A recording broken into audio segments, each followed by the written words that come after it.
છેલ્લા એક વર્ષથી સુરત જિલ્લાના કોસંબા પોલીસ સ્ટેશનના પ્રોહિબિશનના ગુનામાં નાસ્તા ફરતા આરોપીને પેરોલ ફરલો સ્ક્વોડ ભરૂચની ટીમે ઝડપી પાડ્યો હતો। છેલ્લા એક વર્ષથી સુરત જિલ્લાના કોસંબા પોલીસ સ્ટેશનના પ્રોહિબિશનના ગુનામાં નાસ્તા ફરતા આરોપીને પેરોલ ફરલો સ્ક્વોડ ભરૂચની ટીમે ઝડપી પાડ્યો હતો।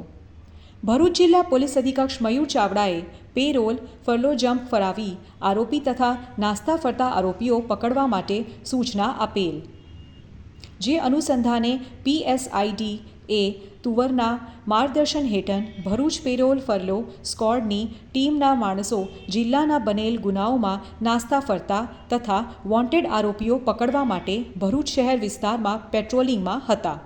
દરમિયાન મળેલ બાતમીના આધારે સુરત ગ્રામ્ય જિલ્લા કોસંબા પોલીસ સ્ટેશનના પ્રોહિબિશનના ગુનાના કામે નાસ્તા ફરતા આરોપી કિશનભાઈ અશોકભાઈ ચુડાસમા ભરૂચ બંબાખાના ખાતેથી પકડી CRPC 41(1) મુજબ અટકાયત કરી આગળની કાર્યવાહી કરવા ભરૂચ શહેર B ડિવિઝન પોલીસને સુપ્રત કર્યો હતો।